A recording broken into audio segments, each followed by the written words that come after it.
안녕하세요. 사연에 빠지다의 DJ 민영입니다. 오늘도 두 가지 사연 준비되어 있는데요. 끝까지 함께 해주시고요. 오늘의 첫 번째 사연부터 만나볼게요. 안녕하세요. 사연 프로그램을 보시는 여러분, 저도 이 채널을 굉장히 좋아하는데요. 제가 이렇게 사연까지 보내게 될 줄이야. 뭔가 새롭기도 하고 긴장도 되고 떨리는 것 같아요. 오늘 드릴 얘기는 누군가에게는 불편할 수도 있지만 저는 용기를 내어 이야기를 해보려고 해요. 다들 학창시절을 생각하면 어떤 추억이 먼저 떠오르시나요? 저는 사실 좋은 추억들이 없다 보니 예전 생각만 하면 마음이 아직도 답답하고 힘든 건 어쩔 수 없는 것 같아요. 요즘에는 학교폭력이 많이 알려지기 시작하면서 예방을 위해서 지원이 되는 부분들이 늘어났다고 하지만 제가 학교를 다닐 때만 해도 괴롭히는 친구들이 꽤나 많았거든요. 사실 왕따라고 해서 단순히 같이 안 다녀주고 그런 게 아니라 정도가 지나치다 보니 나중에는 갈취와 협박으로 이어지는 게 싫었어요. 뒤에서 흉을 보는 것을 떠나서 인격적으로도 저를 깎아내리는 경우가 많았기 때문에 그만큼 힘든 시간이 될 수밖에 없었죠. 제가 심한 따돌림을 당했던 이유 중 하나는 제가 부탁을 들어주지 않아서였는데요. 정말 사소한 거였는데 이럴 줄 알았으면 그냥 부탁을 들어줄 걸 그랬나 싶을 정도로 집요하게 저를 괴롭히더라고요. 어떻게 보면 부탁은 핑계고 그냥 저를 괴롭히고 싶었던 건 아닌가라는 생각이 들기도 했어요. 괴롭힘이 심해지다 보니 학창시절 내내 좋은 추억은 없습니다. 특히 이동 수업이나 수련회에 갈 때는 같이 다닐 친구가 없어서 오히려 움츠러들고 저도 모르게 소극적인 성격으로 변하게 되더라고요. 예전에는 이러진 않았던 것 같은데 고등학교 1학년 후반 때부터는 거의 끌려다니는 일이 많아져서 말도 잘 안 하게 되었어요. 미안, 오늘은 이것밖에 못 가져왔어. 아니, 내가 오늘까지 뭐하라고 얘기했는데 그걸 아직도 못 치웠다고? 아, 그러고 보니 너희 집 거진데 내가 너무 무리한 걸 요구했나? 어? 미안해. 오늘은 화장실 2시간 당첨. 그 안에서 심심할 테니까 내 숙제나 좀 대신해줘. 너희 집은 돈도 없어서 학원도 못 다니는데 이렇게라도 좀 배워야 되지 않겠어? 이렇게 친구 챙기는 사람이 어딨냐? 나한테 고마워해라. 돈을 모아오라고 하는 것은 물론 조금이라도 마음에 들지 않으면 화장실에 가둔 뒤에 숙제를 시키거나 혹은 부모님까지 들먹이며 이야기하는 것을 듣다 보니 눈을 뜨면 학교에 가야 된다는 사실이 너무 싫어서 안 좋은 생각을 했던 적도 있었어요. 괴롭힘의 정도가 심해지면서 학교에 가면 책을 뺏는 것은 물론 저와 어울리는 친구들도 같이 괴롭히더라고요. 자, 이제부터 김지원이랑 말하거나 같이 다니는 친구들은 똑같이 찐짜 되고 싶다고 이해하겠다. 알아듣겠지? 다들 대답한 걸로 알고 내일 보자. 안녕. 피해를 주고 싶지 않아서 혼자 다니기도 했는데 주변 친구들도 나중에는 점점 더 제 주변에는 아무도 오지 않더라고요. 그래서 이동 수업이나 체육 수업 때는 아프다는 핑계로 교실에 있어야 했고 그럴 때는 괜히 저를 도둑으로 몰고 가서 그마저도 할 수 없게 되었어요. 선생님, 제 지갑이 사라졌어요. 오늘 교실에 남아있던 애가 김지연인데 혹시 가방 한 번만 볼 수 없을까요? 난 그런 적 없어. 선생님 아시잖아요. 전 보건실에 있다가 돌아왔는데 그 사이에 제가 지갑을 훔쳤다고요? 그래도 혼자 있었던 사람이 너뿐이니까 잠시 확인하도록 하자. 지연이뿐만 아니라 모두 가방 열어. 아니나 다를까 제 가방에서 A의 지갑이 나왔고 그때는 부모님까지 소환이 되었어요. 제가 하지 않았던 일들이 제가 한 짓이 되어버리고 더 이상 제가 아니라고 이야기를 해도 들어주는 사람이 없더라고요. 부모님께서도 제가 학교에서 어떻게 지내는지 아시는 게 아니라서 그런지 오히려 저를 다그치셨어요.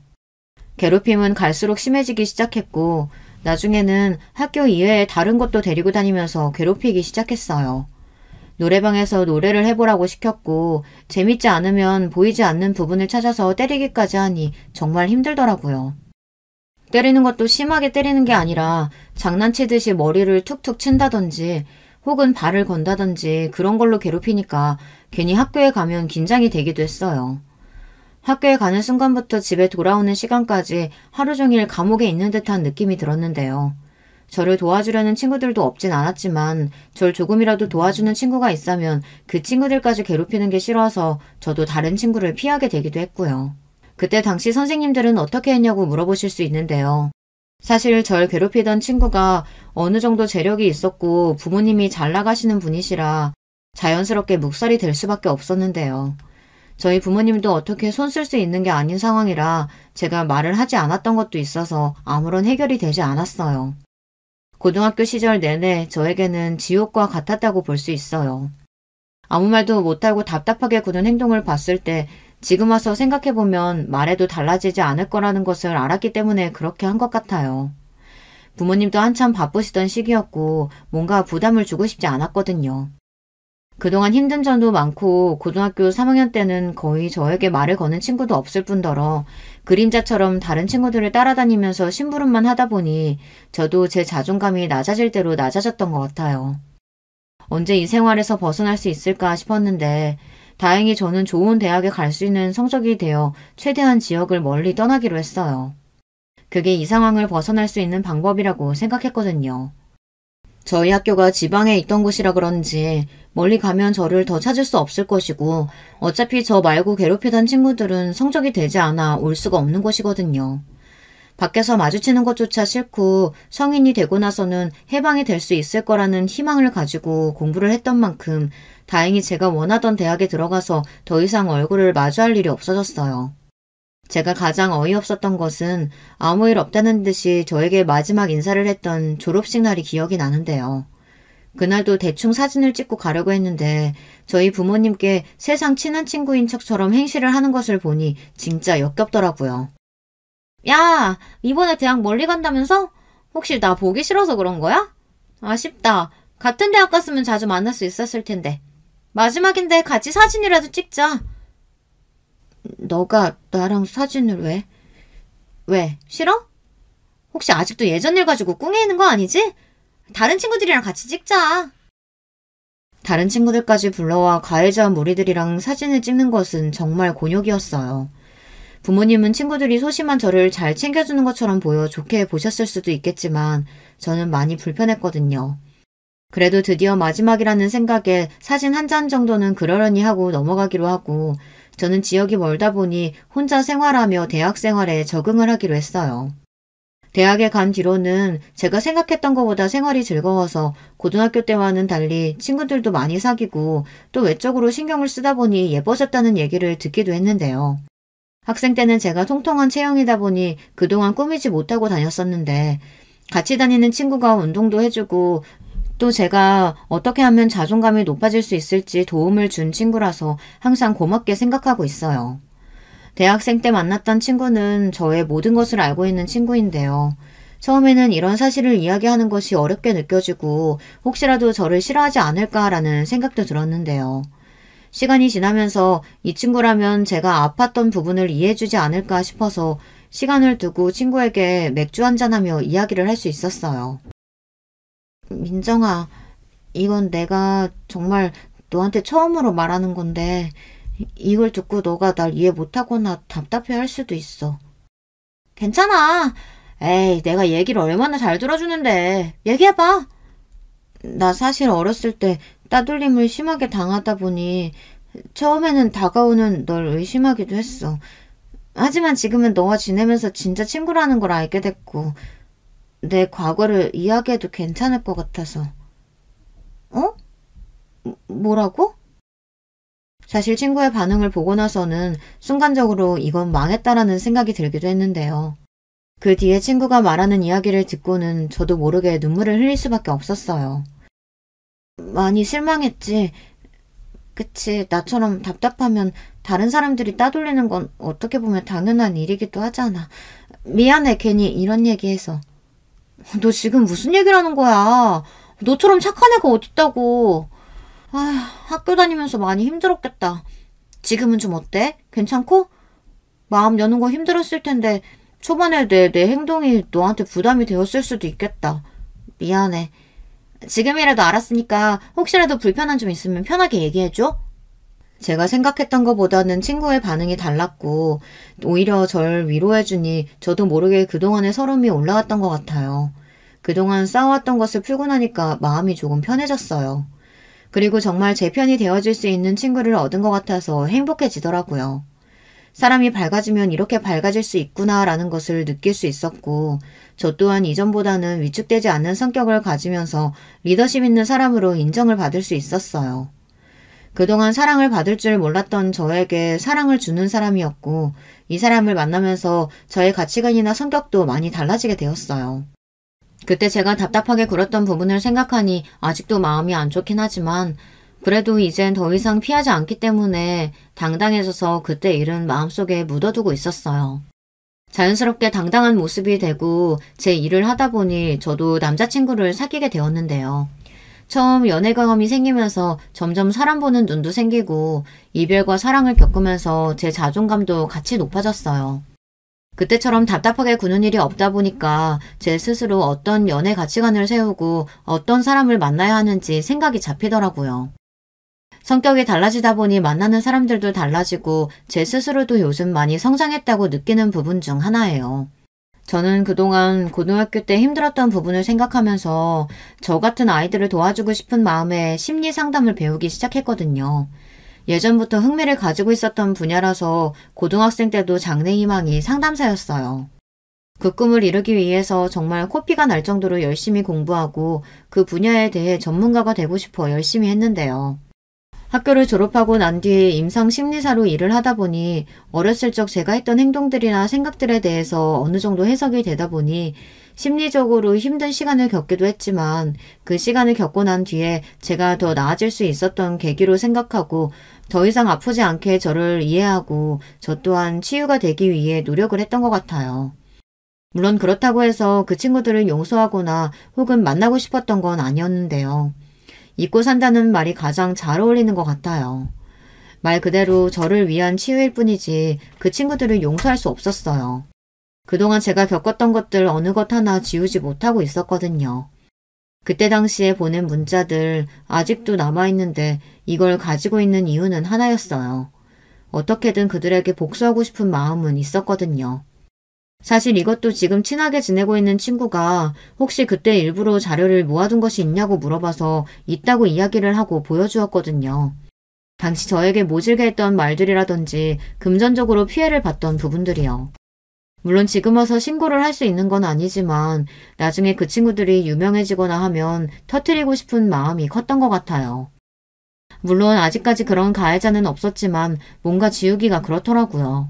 아무래도 현실이라는 게 피해자는 숨어서 살고 가해자는 떳떳하게 사는 게 싫어서 저도 사회적인 위치를 올리고 또 나중에 파장을 일으킬 수 있도록 주변 동창들의 소식을 듣고 싶지 않았지만 간간히 SNS로 접하면서 지내고 있었어요. 학창시절이라는 게 사실 살아가는 데 있어서 중요한 부분 중 하나라고 볼 수 있는데요. 저는 제대로 보내지 못한 것 같아 항상 아쉬운 마음이 있었어요. 그래서 이번에 처음으로 친구랑 같이 여행도 가보고 시간이 갈수록 마음이 나아지더라고요. 물론 간혹 SNS로 접하는 소식이 있으면 기분이 안 좋아지기도 했지만 그럴 때마다 친구와 당시 남자친구였던 현재 남편이 많이 위로를 해주니까 저도 스스로 당당하자는 마음이 들었어요. 그때보다는 상황이 많이 달라지기도 했고 전처럼 위축이 되어 있을 일도 없었어요. 그때 당시에 저를 괴롭혔던 친구들이 잘못 알고 있던 부분 중 하나가 저희 집이 굉장히 가난하다는 생각을 하고 있었는데 일이 너무 바쁘셔서 저를 신경 쓰지 못하고 계셨거든요. 제가 그때는 꾸밀 줄도 모르고 사다 주시는 것만 입고 다니니까 주변에서는 꾸미지도 못하고 항상 조용히 다니는 애라 더 괴롭혔던 것 같아요. 하지만 지금은 제 스스로도 자존감이 높아졌다는 것을 느끼고 있기 때문에 다시 만나도 그 친구들이 더 놀라지 않을까 싶었어요. 아무쪼록 지금은 제 편도 많아지고 전이랑은 확실히 다른 삶을 살고 있어서 제가 못할 줄 알았던 여행도 가보고 누군가에게 맞춰서 사는 삶이 아니라 저를 위한 생활을 하고 있어 좋더라고요. 학생 때는 눈치 보기 바빴는데 지금은 하고 싶은 말을 하면서 지내다 보니 주변에서도 이미지가 좋아졌어요. 얼마 전에는 부모님께 이런 사실을 털어놓기도 했는데 도움이 필요하면 얼마든지 이야기하라며 못 알아줘서 미안하다고 이야기를 하셨어요. 모든 사람들에게 위로를 받고 제 상처를 치료하다 보니 저도 저와 같은 학교폭력으로 힘들어하는 친구들에게 진심으로 다가갈 수 있었어요. 저도 힘든 시간을 보내긴 했지만 요즘 아이들은 더 심한 것 같더라고요. 이 정도면 정말 어떻게 교육을 받았나 싶을 정도로 도가 지나치다 보니 저와 같은 상처가 있는 친구들에게 다가가다 보니 저처럼 회복을 하는 친구들도 있어서 일에 대한 만족도도 높은 편이에요. 아무쪼록 계속 경력을 쌓아오다 보니 저도 나이가 차고 센터까지 열게 되면서 지역 내에서는 꽤 유명한 위치에 올라가게 되었어요.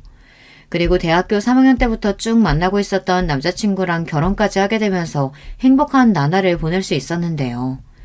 평소처럼 지내고 있는데 그날은 모르는 전화번호로 연락이 왔던 날이었어요. 저는 그 전화를 받자마자 온몸에 소름이 돋을 수밖에 없었는데요. 듣자마자 저는 알 수 있었어요. 학창시절 저를 유독 괴롭혔던 동창생 A더라고요. 몇 년이 지났지만 목소리를 듣자마자 저도 모르게 경직이 되었는데 아무런 일 없듯이 이야기하는 걸 듣고 있으니 그동안 제가 고생했던 건 뭔가 싶고 화가 나서 참을 수가 없었어요. 여보세요? 김지윤 핸드폰 맞죠? 네, 맞는데 혹시 누구? 혹시 애인이? 기억하는구나. 오랜만이다. 잘 지냈지? 뻔뻔하게 인사를 해오는 아이의 목소리에 화가 나긴 했지만 왜 연락을 해온 것인지 궁금해서 물어봤어요. 아마 제 마음 한편에는 사과를 바라고 있었는지도 모르겠네요. 하지만 제가 생각했던 것과는 다른 대화가 흘러갔어요. 다른 게 아니라 이번에 우리 동창회 하는데 오랜만에 얼굴 좀 보면 좋을 것 같아서 대학 간 이후로 한 번도 못 봤지 아마? 졸업하고 잘 산다는 얘기는 들은 것 같은데 혹시 나 때문에 안 오는 건 아니지? 우리 그때는 너무 어렸잖아. 아, 어려서 그때 일을 잘 기억을 못하는가 보다. 그래, 동창회? 언젠데? 날짜 알려주면 갈게. 역시 너 쿨할 줄 알았어. 그때 일 마음에 담아두고 있는 건 아니지? 나 그럼 너무 속상할 것 같은데. 우리 이번에 만나서 서로 서운한 거 있으면 다 풀자. 어때? 서운한 거라. 그래, 일단 만나서 얘기하자. 그럼 내가 애들한테도 미리 얘기해둘게. 그날 보자. 태연하게 통화하는 것을 듣고 나니 속이 너무 안 좋아서 점심 먹은 것들을 그대로 개어내고 얼굴 표정도 안 좋으니 직원들도 저를 살피고 괜찮다고 이야기하긴 했지만 사실 괜찮은 척을 했던 것 같아요. 아무리 시간이 지나도 다 나아지지 않는 부분인 것 같더라고요. 그동안 마인드 컨트롤을 잘하고 있었는데 뭔가 한순간에 무너진 느낌이 들어서 집에 들어가기 전 대학 때 만난 친한 친구들을 만나고 들어가기로 했어요. 사실 간다고 이야기를 하긴 했지만 정말 가서도 당당하게 있을 수 있을까 싶었어요. 막상 동창회 연락을 받으니까 불안한 마음도 들고 트라우마처럼 그때의 감정이 올라오니까 감정을 다시 잡기가 어려웠어요. 제 마음을 공감해줄 친구를 부르고 난 뒤 집 근처 맥주집에서 오늘 있었던 일을 이야기해 주었는데요. 제 이야기를 들은 친구가 제가 생각했던 답변이 아니라 저에게 이런 이야기를 하더라고요. 무슨 일이 있길래 이렇게 안색이 안 좋아? 진짜 큰일이라도 난 거야? 내가 예전에 이야기했던 학창시절 얘기 기억나? 그럼 당연하지. 너 그동안 얼마나 힘들었을지. 아무튼 몇 년이나 지났는데 괴롭힘 정도가 너무 심하니까 나도 계속 기억에 남아있더라고. 혹시 다시 그때 일 때문에 힘든 거야? 그래서 너 상담한다고 했을 때 살짝 걱정됐었는데. 그런 건 아니고 오히려 반대야. 난 이 일을 하면서 나처럼 힘들어했던 친구들에게 희망 주는 것이 좋더라고. 그럼 뭐 때문에 그런 거야? 왜 이렇게 망설여? 사람 불안하게. 다른 건 아니고 그때 학폭 주도자였던 동창생 A한테서 연락이 왔어. 뭐? 걔 진짜 미친 거 아니냐? 이제 와서 사과라도 하겠대? 아니 그런 건 아니고 오히려 동창회 올 거냐고 물어보더라. 제 이야기를 들은 친구는 앞에 있던 맥주를 들이키면서 답답하다는 듯이 가슴을 치기도 했지만 곧이어 저에게 이런 제안을 해주더라고요. 근데 잘 들어봐. 너는 그때 당시에 너가 아니잖아. 오히려 지금은 당당하고 성공한 인생인데 안 가는 것도 좀 이상하긴 해. 가서 떵떵거리고 오면 되잖아. 아직까지 그럴 용기가 안 나기도 하고 사실 가는 게 맞나 싶기도 해. 바보 같다고 생각할 수도 있지만 전화 받고 욕 한마디 못하고 끊었거든. 그렇다면 더더욱 가야지. 잘 들어봐.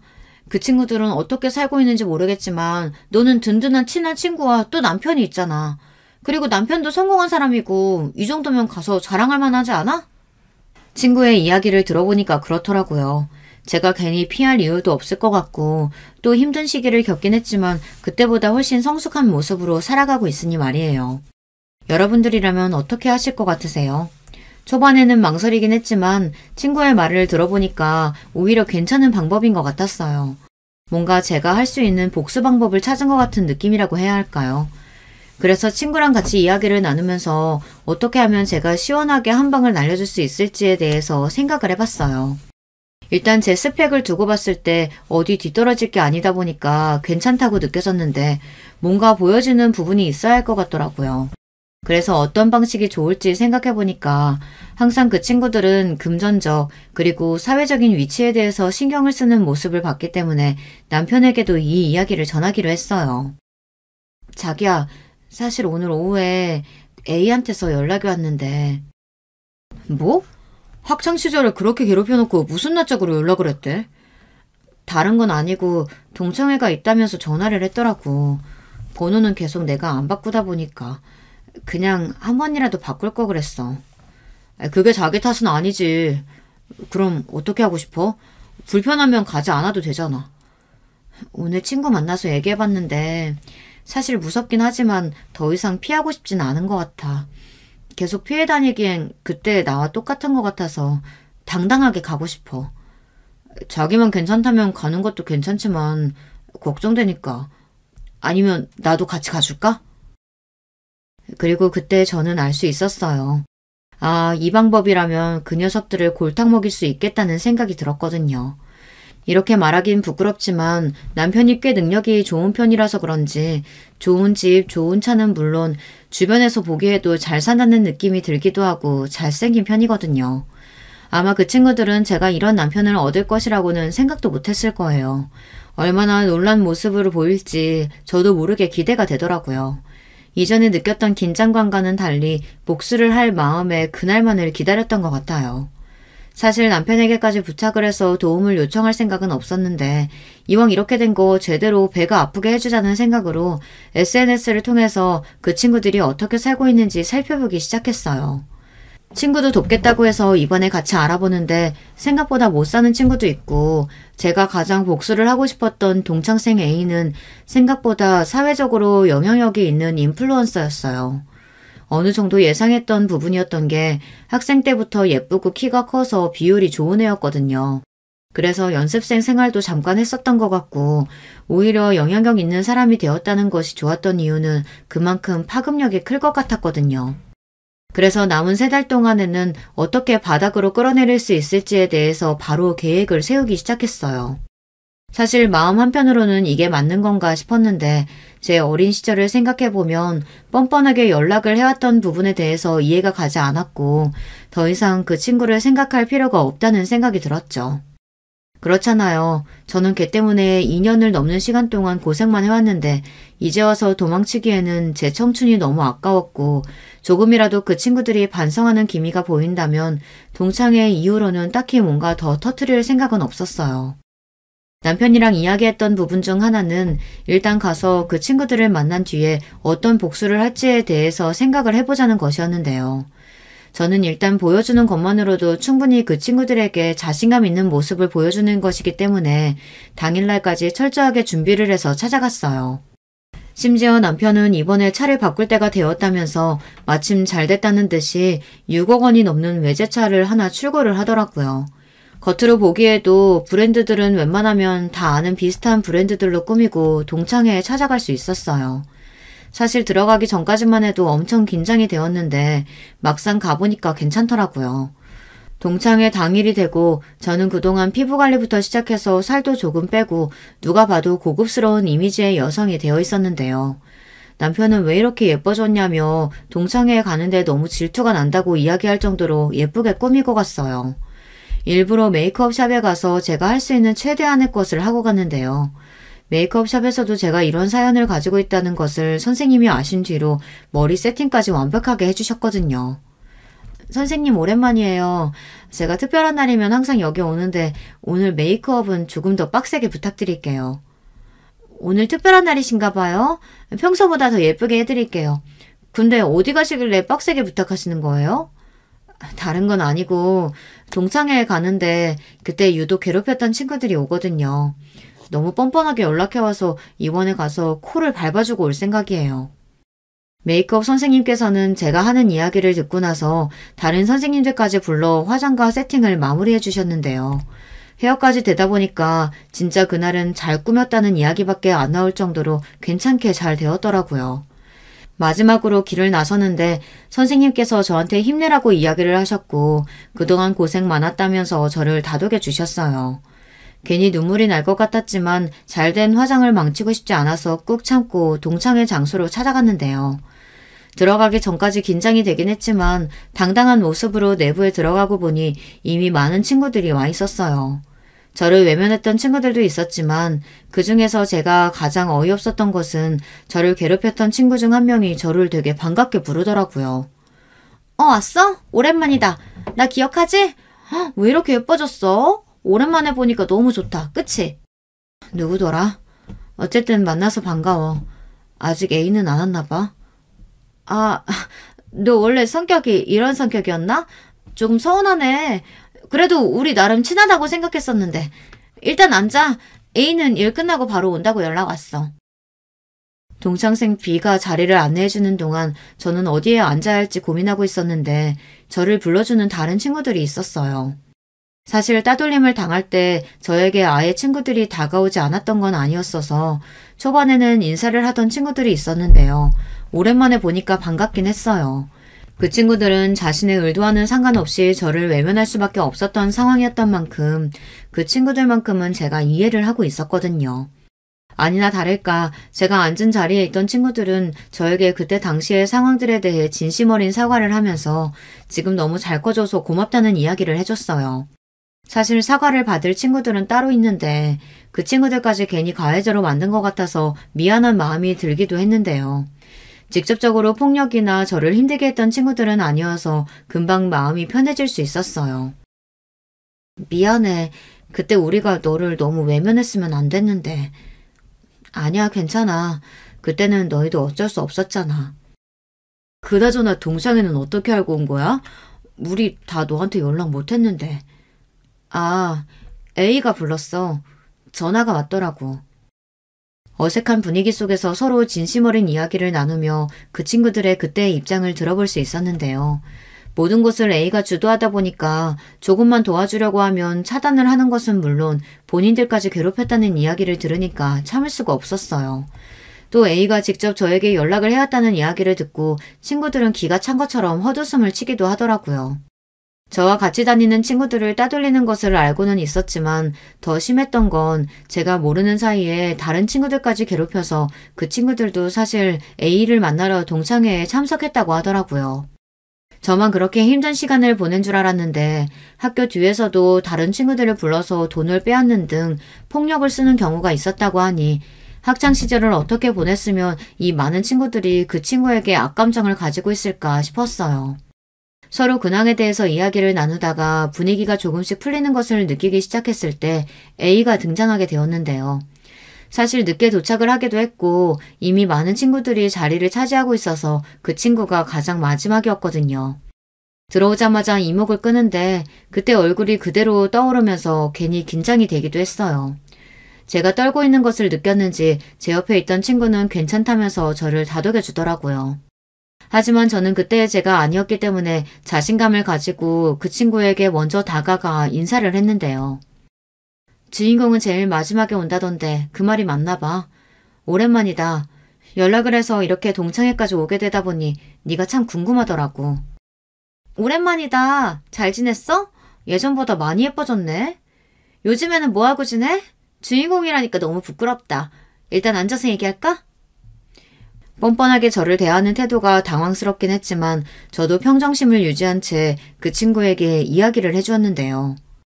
그렇게 나를 괴롭혀놓고선 성인이 되어서 이렇게 아무렇지 않게 나한테 연락을 할 줄은 몰랐어. 철판을 얼굴에 깔면 이렇게 되는 건가? 너 지금 다 지난 일 가지고 이렇게 따지려고 나한테 온 거였어? 다른 친구들도 마찬가지겠지만 사실 그때 우리가 너무 어렸잖아. 그래서 잘 기억이 나지도 않고 만약 내가 너한테 그런 짓을 해서 많이 힘들었다면 사과할게. 그래, 얘가 사과한다는데 받아줘. 우리 이제 다 컸고 그때 당시의 일들은 잊을 때가 되지 않았나? A와 함께 다녔던 동창생 무리들이 B의 말에 동의하면서 잊었던 일들인데 왜 이제 와서 꺼내냐면서 저한테 이야기를 하더라고요. 참을 수 없는 분노가 치밀었고 저도 답답한 마음에 앞에 있던 맥주를 원샷하면서 한마디를 날렸어요. 어떻게 그게 잊혀지겠어? 너희가 직접 당해봐야지 알겠지. 이런 마음들을 나만 피해자는 아닌 것 같고 와서 들어보니까 너네 꽤나 유명했더라. 아직까지 그러고 살고 있나 싶어서 궁금했는데 지금 사는 꼴 보니까 뭐 비슷한 것 같은데 말하는 태도를 보니까 그때와 달라진 게 하나도 없네. 너 말 다 했어? 내 남편이 누군 줄 알아? 너 같은 거는 지금 여기서 한마디로 그냥 끝내버릴 수도 있어. 그때 우정 생각해서 동창회에 불러줬던 건데 은혜도 모르고 지금 와서 괴롭혔으니까 사과라도 하라고 지금 시위하는 거야? 적어도 너가 나한테 미안한 감정이 있었다면 그렇게 연락을 했었어는 안 됐지. 연락은커녕 이렇게 뻔뻔하게 나오는 건 네가 그때 당시에 잘못했다는 걸 전혀 인식을 하지 못하는 것 같은데. 남편도 알고 있어? 네가 이전에 학교 폭력자였다는 거? 학교 폭력자라니. 사실 그때 당시에 나 말고 다른 친구들도 다 조용히 있었잖아. 근데 왜 나만 가지고 그러는 거야? 너희도 입이 있으면 말을 해봐. A는 흥분했는지 다른 친구들을 지목하며 이야기를 했어요. 하지만 저 같은 경우에는 이미 이곳에 도착해서 A에 대한 감정이 어떤지 알고 있었기 때문에 어떤 대답이 나올지 어느 정도 예상이 되었는데요. 아니나 다를까 다른 친구들도 제 편을 들면서 이야기하는 것들을 들을 수 있었어요. 솔직히 말해서 A 너가 주동한 건 사실이고 다른 친구들도 심하게 괴롭힌 건 맞잖아. 단순히 욕하고 피하는 것뿐만이 아니라 너희들은 물리적으로도 폭력적으로도 많이 괴롭혔기 때문에 우리는 다 기억하고 있어. 맞아. 너도 사과할 부분은 해야지. 우리가 나이가 몇인데 이러고 있어. 설마 너 그때 우리한테 한 말 기억 안 나는 건 아니겠지? 네가 지은이랑 놀면 같이 따돌리겠다고 협박했었잖아. 동창회 안에서 하나둘씩 시작된 발언 덕분에 A는 금방 궁지에 몰리게 되었는데요. 하나같이 나한테 따지려고 드는 것 같은데 그럼 그때 당시에 얘기했어야지 왜 10년이나 넘은 시간이 지난 뒤에야 나한테 이렇게 이야기하는 거야? 모두 그때 당시에는 많이 어렸고 네가 적어도 사과는 할 줄 알았겠지. 여기까지 와서 네가 이렇게 당당하게 나올 줄은 누가 알았겠어. 요즘 학폭 가해자들은 다 당당하게 산다더니 너 또한 마찬가지였구나. 내가 버렸던 그때 시절들을 너가 보상이라도 해줄 거야? 계속된 A의 주장에 답답했던 저는 그동안 제가 참았던 만큼 제대로 얘기를 하고 돌아올 수 있었는데요. 마지막까지 한마디 날려주고 나가려는데 타이밍 좋게 저에게 찾아온 남편 덕분에 그 친구의 코를 납작하게 밟아줄 수 있었어요. 앞서 말했던 남편이 능력도 되고 키도 좀 큰 편이라 사람들의 이목을 끌기엔 딱이거든요. 얼굴도 잘생겼다 보니까 자연스럽게 동창회에 있던 사람들이 다 남편을 쳐다보다가 남편이 저에게로 다가오니 다른 친구들도 꽤 놀란 눈치였어요. 남편은 자연스럽게 제 어깨에 손을 감싸면서 이제 나가자면서 이야기를 해주더라고요. A는 딱 봐도 잘생긴 제 남편 얼굴을 보더니 온몸에 명품으로 도배가 되어 있는 모습을 보고 나서 뻔뻔하게 다시 이야기를 이어갔어요. 어머, 지은이 남편 되세요? 얘기는 못 들었는데 굉장히 미남이시네요. 오랜만에 친구들끼리 만나서 이런저런 이야기하다 보니까 잠깐 언성이 높아진 것뿐이에요. 오해 마시고 잘 들어가세요. 내가 내일 다시 연락할게. 우리 그때 다시 이야기하자. 너랑은 할 말 없고 앞으로 연락 안 해줬으면 좋겠어. 나 진짜 결혼도 잘하고 지금 잘 살고 있거든. 괜히 내 앞걸음에 방해될 일 없게 조용히 살아. 그리고 그대로 그 밖으로 나와서 저도 모르게 긴장이 풀렸는지 차에 타자마자 한숨이 먼저 나오더라고요. 밖을 보니까 A가 제가 탄 차량을 봤는지 얼마 뒤에 저한테 연락이 와서는 그 차는 정말 남편 것인 건지 결혼한 지는 얼마나 됐는지 등등 저에 대한 사생활을 캐묻기 시작했어요. 사실 동창회 때 그렇게 했으면 아예 연락을 안 해야 되는 게 맞지 않나요? 그때 당시 본인은 너무 어렸다고 하면서 저에게 이야기를 하는 것이 답답하기도 하고 또 한편으로 어렸을 테니까 그럴 수 있나 싶다가도 사실 그건 어린 것을 떠나서 도덕적인 문제가 분명했거든요. 그렇게 뻔뻔한 모습을 보이니 그냥 이대로 묵혀두기에는 제 복수가 너무 사이다 같지 않은 것 같아 고구마를 없애주기 위해 사이다 같은 복수를 결심하게 되었어요. 일단은 기본적으로 그 친구와 자연스럽게 만나면서 다시 이야기를 나누기 시작했는데요. 처음에는 이게 너무 싫었는데 제가 증거를 모아야 되다 보니까 자연스럽게 만남을 가지게 되었고 그 친구는 제 재산이라든지 남편에 대한 정보만 엄청 궁금해 하더라고요. 심지어 남편의 직업은 무엇인지에 대해서 물어보고 같이 셋이서 술 한잔 하자는 이야기까지 나왔는데 딱 봐도 어떻게 할 것처럼 말을 하는 거 보니 아직도 제가 본인 밑에 있다고 생각을 하는 것 같았어요. 뻔뻔한 태도 때문에 이렇게 지낼 수 없을 것 같다는 생각이 들어서 일단 남편에게 친구를 소개시켜주라고 이야기를 했어요. 그동안 네가 어려서 잘 몰랐다고 하니까 이번엔 그냥 내가 넘어가도록 할게. 네가 말했듯이 우린 어른이잖아. 아, 그리고 지금 근처에 남편이랑 남편 친구 있는데 혹시 괜찮다면 만날래? 전에 네가 남편 보고 싶다고 했잖아. 그럴까? 그때도 궁금한 거 못 물어봤었는데. 친구분까지 계시다니 딱이다. 자연스럽게 미끼를 물었던 친구는 좋다면서 제 친구와 남편 친구를 함께 만나기로 했는데요. 이번엔 제가 판을 짜면서 남편 친구에게도 부탁을 하다 보니 수월하게 상황이 만들어질 수 있었어요. 사실 남편이랑 이런 부분에 대해서 이야기를 할 때 어떻게 복수를 하는 게 가장 좋을까 싶었는데 제 소중한 학창시절을 뺏어간 만큼 저도 그 친구가 소중하다고 느끼는 게 있으면 뺏고 싶었거든요. 그래서 남편 친구를 소개해준 다음에 그 친구의 학폭을 그대로 터뜨릴 생각이었어요. 이건 남편 친구도 알고 있던 부분이었기에 충분히 조율이 된 상황이라는 것을 알아주셨으면 좋겠는데요. 제가 너무 나빠 보일 수 있지만 사실 이렇게까지 하지 않으면 제대로 복수가 되지 않을 것 같았거든요.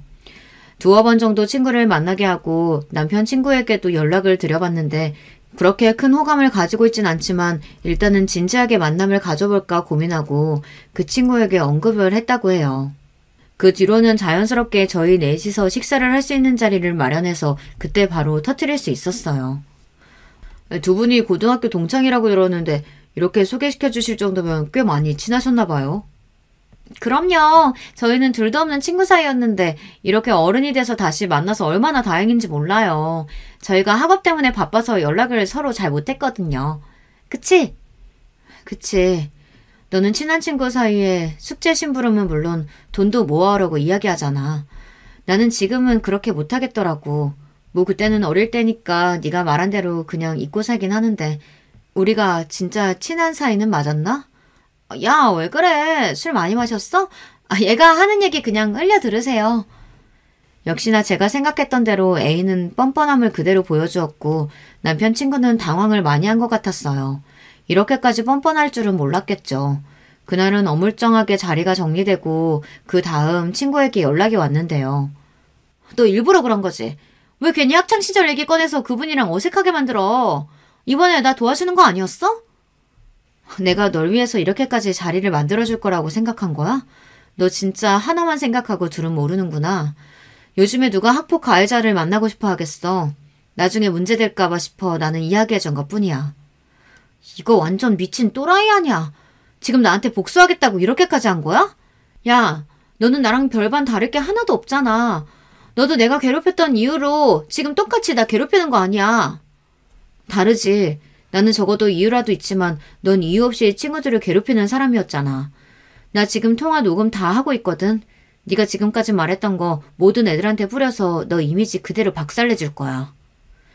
그 뒤로 단톡방에 올려서 그 친구에게 제대로 쪽을 주는 것은 물론 그 친구가 아니라고 해명을 하긴 했지만 본인은 그렇게까지 할 줄은 몰랐다며 본인이 지금 괜찮은 사람과 잘 되어가려고 하는데 그게 부러워서 이러는 거라고 피해자 코스프레를 했어요.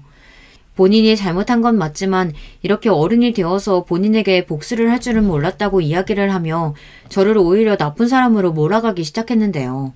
하지만 생각했던 것보다 카톡 반응은 달랐어요. 제발 그만 좀 하라며 아직도 어린애 같다고 이야기를 하는 친구들도 있었고 그때 당시 말을 하지 못했던 애들도 용기를 얻어서 이야기를 해주더라고요. 점점 방향은 제 쪽으로 기울었고 덕분에 그 친구는 단톡방에서 아예 퇴출이 되어버리고 말하는데요. 거기서 끝이 아니라 저는 SNS를 통해서 그 친구가 활동하는 계정을 다른 계정에 폭로하기로 했어요. 저는 그냥 있는 사실을 그대로 제보했을 뿐인데 다음날 A에게 엄청난 전화와 카톡이 오기 시작했어요. 뭐 저는 피할 이유가 없으니 전화를 받았는데 받자마자 본인에게 어떻게 이럴 수 있냐면서 이야기를 하더라고요. 여보세요? 여보세요? 너 지금 태연하게 그런 얘기나 하고 있을 때야? 너 SNS에 제보한 거 너 맞지? 지금 너 때문에 광고부터 시작해서 다 난리 났는데 장난쳐? 그러게 그동안 잘 좀 살지 그랬어. 왜 괜한 사람 괴롭혀서 일을 이렇게까지 만드니? 솔직히 나만 그랬어? 왜 다른 애들은 안 건드리고 나한테만 지랄이야? 다들 이 부분에서 의아하실 수 있을 것 같은데 저는 복수 대상이 동창생이 A에서 중점이 되었던 건 맞지만 다른 친구들은 A 몰래 저에게 연락을 해와서 따로 건드리진 않았거든요. 왜냐하면 같이 다니던 무리 중에서 저희 엄마가 소속되어 있는 회사에 근무하는 친구가 있었는데 처음에는 그 친구에 대한 이야기를 할까 했는데 스스로 잘못을 뉘우치고 있다는 연락을 받았어요.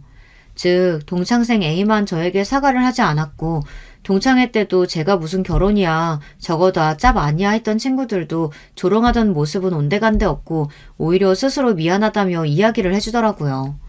A에 비하면 그 친구들은 딱히 잘못한 게 없었기 때문에 일이 그렇게 커지진 않았어요. 이렇게까지 하고 나니까 한편으로는 심했나 싶기도 한데 이미 저 말고 다른 피해자들도 나오기 시작해서 걷잡을 수 없이 그 친구에 대한 이미지가 바닥이 나기 시작했어요. 인플루언서다 보니까 팔로워도 많았고 그만큼 아는 사람들이 많았는데 결국에는 공개 사과문까지 올리더라고요. 통쾌하기도 하고 한편으로는 도움을 줬던 남편에게도 고맙고 요즘에는 센터 운영이 오히려 잘 돼서 그런지 더 바빠졌어요. 제가 신생을 공개하려고 했던 건 아니었는데 미용실 원장님부터 시작해서 다들 제 얘기를 많이 해주신 것 같더라고요. 저희 센터를 찾아오는 사람들도 늘었고 저는 학교폭력을 이겨낸 센터 선생님으로 모든 이들이 대단해하는 사람이 되었어요. 사실 저도 초반에는 힘들었던 부분들이 많다 보니까 중간에 포기하고자 하는 마음도 없진 않았거든요. 그런데 지금까지 이루어온 것들과 그리고 아직까지 잘못을 뉘우치지 않고 행동하는 가해자들 때문에 더 참을 수 없었기 때문에 일을 다 터뜨려버리고 말았어요. 학교 폭력이라는 게 지금 센터에 오는 친구들을 보면서도 느끼지만 다른 친구들 괴롭히면 안 된다는 건 어떻게 보면 당연한 부분이잖아요. 이 부분을 제대로 알려줘야 하는데 가정 안에서 꼭 교육이 필요한 거라고 생각하거든요. 지금 와서 생각해보면 동창생 A도 그렇게까지 성격이 모나게 변하지 않을 수 있었을 텐데 그 부분을 생각하면 짠하기도 해요. 이건 제가 어느 정도 심리적으로 공부를 하다 보니 나중에는 이렇게 생각이 들긴 하더라고요. 그리고 그 일 이후 사과문을 올리고 나서는 알바를 하면서 살고 있다고 주변 친구들에게 이야기를 들을 수 있었는데요. 아마 기존에 다니고 있었던 회사와는 끝이 난 것 같더라고요. 오랜 기간 동안 힘든 시간이 있긴 했어도 지금은 후련하게 털어내고 잘 살고 있어요. 진짜 친한 친구도 사귀게 되었고 또 남편이랑 같이 화목하게 살면서 앞으로도 행복하게 보낼 수 있을 것 같아요. 그렇게 용기를 낼 수 있었던 건 어떻게 보면 남편이랑 친구 덕분이 아닐까 싶은데요. 친구는 동창생 A에게 소개시켜줬던 남편 친구랑 잘 돼서 올해 결혼을 하게 되었어요. 좋은 사람은 좋은 사람끼리 알아본다고 하던데 잘 된 것 같아서 더 축하를 해주게 되네요. 이 소식을 들은 A가 남편 친구에게 어떻게 그럴 수 있냐고 연락이 왔다고 하는데 다 끝난 마당에 끝까지 잡고 싶었나 봐요. 한동안 제가 너무 잘 돼서 배가 아파한다는 이야기를 건너 들었으니 그동안 잘 버틴 보람이었죠. 요즘 들어 학교폭력과 관련해서 문제들이 많이 떠오르고 있잖아요. 남일 같지 않고 직접 못 겪어보신 분들에게는 죄송하지만 생각보다 큰 트라우마가 되거든요. 비도덕적으로 사람을 괴롭히고 나중에는 뻔뻔하게 철판을 깔고 있는 모습을 보며 생각보다 피해자 입장에서는 견디기가 어려웠던 부분이었는데요. 그래도 성공하고 나서 복수를 시원하게 해주니까 좋네요. 오랜만에 친구랑 만나서 동창회 얘기부터 시작해서 이번에 있었던 모든 일들을 공유해주는데 아주 시원하다면서 잘했다고 해주더라고요. 아마 그때도 바보같이 참았다면 지금까지 제 마음이 해결되지 않았을 것 같은데 이번 기회에 할 말은 하고 또 갚아줄 건 갚아주자 생각으로 살게 되었어요.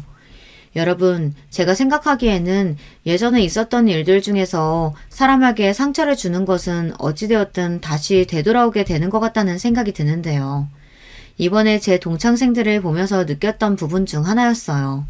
원래 가해자들은 본인의 잘못을 잘 모른다고 하긴 하지만 이렇게까지 모를 줄은 몰랐거든요. 예전 같은 성격이었다면 저도 이렇게 나설 생각은 못했을 것 같은데 막상 나서고 나니까 속이 후련하기도 하고 생각했던 것보다는 제 행동으로 주변 친구들도 용기를 얻은 덕분에 그 자리에서 A에게 한마디씩 할 수 있었다고 해요. 종종 동창회 때 만났던 친구들을 연락을 하고 지내는데 다시 저의 인간관계도 회복되는 것 같아서 좋네요. 여러분들도 소중한 존재이신 만큼 평소 꾹 참고 있었던 부분들이나 혹은 사과받고 싶다고 생각이 드는 사람이 있다면 꼭 한번 연락을 해보세요. 혹시 모르죠. 그 친구도 잘못을 뉘우치고 있을지. 저는 아니지만 여러분들은 그런 친구가 있으셨으면 좋겠네요. 여러분, 두 번째 사연 시작하기 전에 좋아요, 구독 꼭 눌러주실 거죠? 그럼 두 번째 사연 바로 시작합니다. 안녕하세요. 서울에서 교사로 재직하며 남편과 그리고 2명의 딸과 함께 행복하게 사는 40대 후반 여자입니다. 얼마 전 제 인생에서 가장 통쾌하고 짜릿한 경험을 해서 여러분께 소개하고 싶어 제보하게 됐어요. 제가 이 얘기를 주변 사람들, 특히 우리 친정 부모님께 들려줬더니 네가 진짜 그렇게 말했냐고 하더라고요. 저조차도 제가 그랬다는 것이 도저히 믿기지 않을 정도였답니다. 사실 아주 어릴 때는 제 성격이 이렇지 않았고 아주 활발하고 낙천적이었어요. 과거에 찍힌 사진만 봐도 항상 발랄하고 매우 활동적이고 역동적인 아이였고 친정 부모님과 친언니와 친오빠의 말을 들어봐도 확실히 밝은 아이였습니다. 저는 3남매 중 막내로 태어나 부모님과 언니, 오빠의 사랑을 아주 듬뿍 받고 자랐거든요. 나이 차이도 꽤 나는 편이라 특히 언니의 사랑을 독차지했습니다. 언니가 제가 여자동생이라는 이유로 편애했던 기억이 생생해요. 어릴 때는 언니와 오빠가 밖에 놀러가면 저도 데려가라고 떼쓰고 그러면 언니 오빠는 결국 저를 데리고 나가서 같이 놀아주곤 했죠. 부모님도 굉장히 자상하고 자식들에게 사랑을 많이 주시던 분들이라 어린 시절을 생각하면 아직도 입가에 미소가 지어질 정도로 행복했습니다. 그렇게 밝고 행복했던 시절의 성격이 그대로 자랐으면 얼마나 좋았을까요? 그 좋았던 추억은 약간의 위기를 맞게 됐는데 갑작스러운 아버지의 주재원 발령에 맞춰 우리 가족은 흩어지게 됐어요. 온 가족이 다 같이 움직였으면 그래도 조금은 괜찮았을 텐데 그러지 못했습니다. 아버지가 주재원 발령이 나며 자식들 교육에 대해 지원도 많이 해줘서 원래 처음에는 5명이 다 가기로 했었는데 출국하기 정확히 3주 전에 오빠가 갑자기 쓰러지게 됐어요. 그때 제 나이가 10살이었는데 아직도 그날 밤이 생생하게 기억납니다. 평범한 하루였고 저녁도 같이 맛있게 먹고 산책까지 하고 집에서 같이 언니 오빠와 놀다 잠이 들었는데 일어났더니 집에는 저 혼자 있었어요. 어린 마음에 무서워서 울고 있었는데 언니가 집에 들어오더라고요. 그런데 집에 오는 언니도 울며 상황을 설명해줬습니다. 오빠가 새벽에 갑자기 발작을 일으켜 병원에 입원했다고 하며 언니는 그래도 저를 챙겨서 학교를 보냈어요. 불안한 마음에 학교에서 계속 울며 집중하지 못하니 선생님께서 부모님에게 연락하셨고 그렇게 병원에 가서 오빠를 봤는데 어젯밤까지 저와 떠들며 웃던 오빠는 창백하게 질린 얼굴로 고요하게 누워 있었습니다. 그때는 어려서 몰랐지만 나중에 알게 된 사실로는 원인 불명의 혈압 저하였다고 해요. 이런저런 검사가 필요했고 실제로 결과도 기다려야 했습니다. 급하게 부모님은 두 분이 상의한 결과 오빠는 절대 외국에 데리고 갈 수 없다는 결론을 내리셨죠. 그렇다고 오빠만 한국에 두고 나머지 가족만 나갈 수도 없고 정말 많이 고민하셨다고 합니다. 주재원 발령 취소를 하자니 이미 출국이 코앞이고 또 오빠가 쓰러지며 막대한 병원비가 생겼는데 해외로 나가지 않으면 우리 가족이 감당하지 못하는 액수였다고 해요. 어쨌든 아빠는 무조건 나가야 했고 처음에는 기러기 아빠 생활을 하려고 했는데 부모님이 생각하셨을 때 막내인 저는 같이 나가는 게 좋다고 생각하셨다고 하더라고요. 아무래도 나이가 어리니 될 수 있을 때 외국 생활을 하는 것이 너무 중요하다고 생각해서 결국 엄마와 언니 오빠는 한국에 남고 저만 아빠 손을 잡고 외국으로 나가게 됐습니다. 처음엔 언니도 같이 나가려고 했으나 그때 언니는 고등학생이었고 대학 입시를 코앞에 둔 시점이라 결국 한국에 남게 됐어요. 그렇게 저는 낯선 외국에 아빠와 단둘이 가게 됐는데 아빠가 충분히 저에게 잘해줘도 엄마와 언니가 제 옆에 없는 것은 너무나도 큰 충격으로 다가왔습니다. 말도 안 통하는 서양 친구들 사이에서 혼자 동양인인 제가 적응하기 너무 힘들었고 심한 향수병이 오기 시작했죠. 미선이 힘들면 언제든지 말해. 알겠지? 아빠한텐 비밀이 없어야 해. 여기선 우리 둘밖에 없으니까 서로 의지해야 해. 아빠는 그런 저에게 힘들면 반드시 말하라고 하셨는데 어린 마음에 아빠도 힘든 게 느껴져서 절대 입 밖으로는 힘들다는 말이 나오지 않더라고요. 엄마와 언니와 그리고 한국에서 치료 중인 오빠와 연락을 해도 직접 보지 못한다는 사실이 어린 저에겐 큰 고난이었고 결국 그때의 기억은 제 성격 자체를 완전히 뒤바꾸는 계기가 됐습니다. 아빠도 놀러 간 것이 아니고 일하러 간 거라 아무리 저를 많이 챙기려고 해도 한계가 있었고 혼자 있는 시간이 많아진 저는 외향적인 성격에서 완전히 내향적인 성격으로 바뀌게 됐어요. 엄마가 시간을 내서 잠깐 아빠와 제가 있는 호주로 왔을 때는 돌아가는 엄마를 못 가게 하려고 아예 가방을 숨길 정도로 그리움이 깊어졌습니다. 저를 데리고 가라고 떼쓰기도 했는데 엄마는 도저히 그때 그럴 수가 없었다고 해요. 오빠가 조금씩 차도가 좋아지긴 했어도 여전히 병원 신세를 지고 있어 엄마는 종일 병원에 있었는데 제가 한국에 있으면 전혀 저를 신경 쓰지 못하던 상황이었다고 하더라고요. 대학에 입학한 언니도 가게에 부담이 되지 않으려고 열심히 공부해서 장학금도 타고 아르바이트를 하며 전혀 부모님의 도움을 받지 않았다고 합니다. 그렇게 악몽 같은 아빠의 주재원 생활이 끝나고 한국으로 돌아왔을 때 저는 너무 기뻐서 눈물을 얼마나 흘렸는지 몰라요. 그리고 너무나도 다행히 오빠도 쓰러졌을 때보다 상태가 많이 호전되어 더 병원에 입원해 있지 않아도 됐습니다. 결국 다시 모인 우리 5명은 전보다 서로를 사랑하고 믿고 의지하는 가족이 됐지만 문제는 바뀐 제 성격이었어요. 호주에서 적응하지 못하고 겉돌기만 해서 또래와 말하고 생활하는 사회성이 오히려 퇴화하게 됐거든요. 하필 제가 다녔던 학교가 동양인이 없기로 유명한 학교여서 입을 닫고 아무 단어도 내뱉지 못하고 집에 갔던 적이 한두 번이 아닙니다. 그래서 그렇게 밝고 낙천적이던 저는 어디로 사라졌고 남은 것은 또래 아이들을 보면 입을 꾹 다물고 무건수행을 하는 저밖에 없었어요. 성격이 바뀐 저를 엄마는 많이 안타까워하시며 일부러 학원도 보내고 교회에 데리고 가며 어울릴 기회를 줬는데 오히려 그건 역효과를 가져와서 제가 더 소심해지는 결과를 가져왔습니다. 결국 저는 한국에서 고등학교 때 제가 스스로 겉도는 학생이 됐는데 누가 저를 괴롭혔다기보다는 그냥 스스로 어울리지 못하던 학생이었어요. 그때 그래도 제 인생이 망하란 법은 전혀 없는지 구원의 손길이 있었습니다. 바로 고등학교 3학년 때의 담임 선생님이세요. 그때 담임 선생님은 우리가 첫째자인 완전 초임 선생님이셨는데 겉도는 저를 어떻게든 반에 어울리게 하려고 노력을 많이 하셨습니다. 어차피 고3이라 다들 공부하기 바빴는데 그래도 겉도는 게 걸리셨는지 일부러 짝꿍도 바꿔주고 반에서 이런저런 활동도 많이 해주셨어요. 그래서 덕분에 저도 친구들과 말하는 기회가 생겨서 아예 입을 다물고 집에서만 밝았던 저를 어느 정도 사회에 어울릴 수 있는 사람으로 거듭나게 해주셨습니다. 그때의 기억이 너무나 커서 저는 진로 자체를 교사로 할 정도로 아직도 감사하게 생각하는 분이세요. 실제로 요즘도 연락하고 지내고 있는데 제가 사범대에 입학하겠다고 했을 때 너무 좋아하셨던 게 아직도 생생합니다. 이미 말했듯 그래서 저는 호주에서 살았던 기간 덕분에 영어는 너무나 자신 있었고 서울에 있는 대학교의 영어교육 전공으로 무려 장학금을 받고 입학할 수 있었어요. 제가 그렇게 선생님이 되겠다고 했을 때 사실 가족들의 반응은 그렇게 좋진 않았습니다. 제가 사회성이 부족하다고 생각했던 가족들은 오히려 우려하고 걱정하며 가능한 얘기냐고 물었죠. 그래도 저는 담임 선생님 덕분에 자신감이 조금 생겼고 또 저 같은 학생들을 보면 우리 선생님처럼 구원의 손길을 내밀어야겠다는 사명감에 뜻을 굽히지 않았습니다. 실제로 그렇게 입학한 대학에선 확실히 고등학생 때와 달리 조금 더 밝게 대학 생활을 할 수 있었어요. 마지막 담임 선생님 덕분에 조금은 사회성을 갖추고 대학에 가서 행사도 많이 참여하고 공부도 열심히 했더니 남자친구가 생기게 됐습니다. 아무리 조금 나아졌다고 해도 사실 다른 사람들에 비해 내성적이었고 무엇보다 낯을 굉장히 많이 가렸어요. 첫인상이 차갑다는 소리를 많이 듣는 편인데 실제로 누가 다가와도 벽을 치고 쉽게 친해지지 못했습니다. 그래도 고등학생 때처럼 말을 걸어도 무시하거나 그런 정도는 아니었으나 확실히 제가 먼저 다가가거나 그러진 못했고 묻는 말에만 대답하곤 했어요. 이런 제가 어떻게 남자친구를 사귀게 됐는지 궁금하지 않으세요? 저는 아직도 그날의 기억이 생생한데요. 그날은 학교에서 행사가 있어 다른 지역을 가는 날이라 아침부터 일찍 교내에 모여서 관광버스를 타고 이동하게 됐습니다. 친목 모임이면 가지 않으려고 했는데 교수님들도 같이 가는 학술 답사 같은 행사라 가고 싶지 않아도 가야 하는 행사였어요. 일부러 떠나기 3분 전에 도착해서 남는 자리에 앉았는데 그때 옆에 앉은 남학생이 바로 제 남자친구가 됐습니다. 남자친구 역시 낯을 굉장히 많이 가리고 또 말수가 애초에 적어서 말이 많지 않은 친구였어요.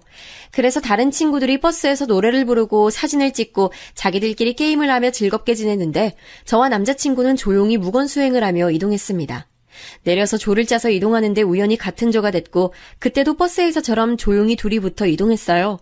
그러면서 계속 정신을 차려보면 남자친구와 저는 둘이 항상 붙어 있었고 이상하게 서로 아무 말도 하지 않았는데 마음이 편했습니다. 저만 그렇게 느낀 게 아닌지 남자친구도 제 옆에서 조용히 있었고 저희야 워낙 존재감이 없어서 남들은 우리가 붙어 있는지도 몰랐을 거예요. 저기 혹시 시간 괜찮으면 우리 이따 같이 밥 먹을래? 학교 앞에서. 돌아오는 버스에서도 같이 앉게 됐고 내릴 때 남자친구가 저에게 같이 밥을 먹자고 하더라고요. 나중에 들었는데 그때 저에게 말을 걸려고 혼자 머릿속으로 수십 번을 내뱉고 덜덜 떨리는 목소리로 말을 걸었다고 합니다. 사실 들은 입장에선 그냥 누군가가 저에게 말을 걸었다는 자체가 떨려 무슨 목소리였는지도 기억이 나지 않았지만요. 그렇게 첫 데이트 아닌 데이트는 학교 앞에 있던 분식집에서 같이 밥을 먹은 거였는데 먹으면서도 많은 말은 하진 않았습니다. 그냥 서로 이름 물어보고 사는 곳과 취미 정도 물어보고 바로 집으로 갔습니다. 그리고 다음에 학교에 갔을 때 남자친구는 제게 슬며시 다가와서 조심스럽게 약속을 잡았고 그렇게 우리는 연인 사이로 발전했습니다. 앞서 말했듯 워낙 존재감이 있는 사람들도 아니고 우리 과에 사람이 꽤 있는 편이라 다들 우리가 사귀는지 몰랐다고 생각했는데 나중에 들어보니 다 알고 있었다고 하더라고요. 저는 아무튼 오히려 그런 게 너무 편했습니다. 단체 생활을 그렇게 즐기는 편은 아니어서 남자친구와 둘이 수업을 듣고 밥을 먹고 시험 기간에는 도서관에 가서 공부하는 그런 생활이 참 안정감 있고 좋았어요. 남자친구의 성격도 저 못지않게 소심한 편이라 제가 신경이 쓰일 만한 짓은 하지 않았고 둘 다 술을 즐겨하는 편도 아니어서 전혀 연인 사이에 문제가 되는 행동은 하지 않았습니다. 성격 자체도 둘 다 온순하고 갈등을 회피하는 경향이 있어 크게 싸우지도 않고 아주 잔잔히 만났어요. 그렇게 저는 남자친구가 군대에 갔을 때도 조용히 면회도 가고 휴가 나오면 같이 밥을 먹으며 지냈는데 그때 지금의 시부모님을 처음 보게 됐답니다.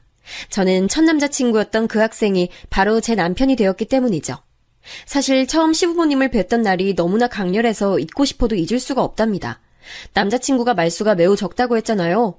제가 놀랐던 이유는 바로 시부모님은 더 하셨기 때문입니다. 안녕하세요. 정환이 여자친구입니다. 네, 안녕하세요. 반가워요. 얘기 많이 들었어요. 말씀 편하게 해주세요. 그래도 어른이니까 평소에 전혀 하지도 않던 인사를 용기를 쥐어짜내서 했더니 시부모님은 얼굴이 새빨개진 채로 대답하셨어요. 나중에 안 사실인데 시부모님도 두 분이 다 낯가림이 매우 심하고 부끄러움을 많이 타신다고 하더라고요. 그렇게 서로 또 무건수행을 하고 침묵 속에 남자친구를 면회하러 갔는데 전혀 불편하거나 하진 않았습니다. 제가 마음에 안 들어서 그러신 게 아니고 진짜 성향이 그런 분들이라 분위기 자체는 무겁지 않았거든요. 또 쓸데없이 말을 걸거나 그러셨으면 오히려 제가 너무 불편해서 당장 집에 가고 싶었을 것 같습니다. 그렇게 남자친구의 군대도 기다리며 저는 휴학도 하지 않고 바로 졸업하게 됐어요. 다행히 오빠의 건강이 매우 좋아져서 그때는 더 병원에 입원하거나 하지 않아도 됐고 집안 분위기도 매우 밝아져서 큰 부담 없이 졸업하고 바로 임용을 준비할 수 있었습니다. 언니처럼 아르바이트해서 돈을 벌까 했는데 언니는 그냥 그러지 말고 공부에만 매진해서 차라리 직장 생활을 빨리 하는 것이 이득이라며 본인이 제 용돈을 주기도 했어요. 그때 언니는 이미 결혼한 상태였는데 형부가 집에 돈이 많아 언니는 상당히 여유 있는 생활을 했었기 때문에 가능했던 일이었습니다. 형부 얘기가 나와 잠깐 하고 넘어가자면 형부는 굉장히 재치 있고 말이 많은 분이세요. 그래서 형부 덕분에 언니도 많이 밝아졌고 저도 형부와 얘기하면 재밌으니까 많이 웃게 되어 좋았답니다.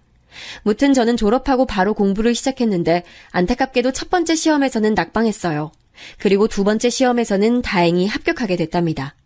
이때는 사실 남자친구의 도움이 아주 컸는데 본인이 제가 도서관에서 공부하느라 바쁘니까 도시락도 싸오고 간식거리도 계속 챙겨줬어요. 군대를 갔다 왔으니 저보다 학년이 낮아 아직 임용을 공부할 때가 아니었는데 다른 여자를 만나거나 유흥을 즐길 수도 있는데 공부하는 제 옆에 앉아 본인도 책을 읽거나 미리 공부하는 모습을 보며 이런 사람이라면 결혼을 해도 되겠다고 생각하게 됐죠. 공부가 안 되면 같이 산책도 하고 맛있는 것도 먹고 그러면서 제가 공부하는데 전혀 방해되지 않게 묵묵히 옆에서 응원을 많이 해주는 모습을 보며 감동을 받았습니다. 그렇게 저는 임용에 합격해서 서울에서 교사 생활을 시작했고 남자친구는 임용을 준비하게 됐어요. 남자친구가 저를 많이 챙겨줬던 것과 달리 저는 처음 하는 직장 생활에 잘 적응하지 못해 많은 부분을 챙겨주진 못했습니다. 그래도 시간을 내서 주말에 맛있는 밥도 사주고 필요한 것들도 챙겨주며 노력했고 그 덕분인지 남자친구는 첫 번째 시험에서 바로 임용에 합격할 수 있었어요. 저는 제가 합격했을 때도 뛸 듯이 기뻤지만 남자친구의 합격 소식을 듣고 너무 기뻐서 눈물이 나오더라고요. 그렇게 감정의 간격이 크지 않은 우리지만 그때만큼은 서로 신나서 어쩔 줄 몰랐습니다. 동료 선생님들과 학생들의 치이며 힘들었던 사회생활도 남자친구와 같이 서로 응원하고 격려하며 버틸 수 있었어요. 그렇게 3년을 일하고 남자친구는 저에게 결혼하자고 프로포즈를 냈고 바로 양가 허락을 받았습니다. 사실 이미 양가에서는 우리가 결혼할 거는 당연한 상태여서 허락이라기보다는 날짜와 신혼집 위치 조율에 많은 관심이 쏠렸습니다. 워낙 오래 만나서 이미 서로 부모님의 얼굴도 알고 집에도 몇 번 찾아갔기 때문이죠. 3남매 중 막내였던 저와 달리 남자친구는 3남매 중 둘째였는데 위로는 형이 있고 아래로는 나이 차이가 꽤 나는 여동생이 있었습니다. 저도 언니 오빠와 나이가 꽤 차이 나는 편이었는데 남자친구의 여동생 아가씨는 더 차이가 나더라고요. 저는 사실 시댁 식구들 복은 참 많다고 생각하는데 시부모님 자체가 남에게 폐를 끼치는 것을 극도로 싫어하시는 분들이라 시집살이는 당연하고 제 기분을 망친 적도 한 번도 없던 분들이세요. 항상 말할 때 고르고 고른 말을 내뱉으시고 상대방을 배려하는 분들이라 보면서 제가 오히려 많은 것을 배울 정도였습니다. 인간적으로 훌륭하신 분들이라 존경하는 마음이 들었습니다. 그리고 아주버님은 남편보다는 꽤 말이 있었는데 그래도 일반인과 비교했을 때는 상당히 조용하신 분이셨어요.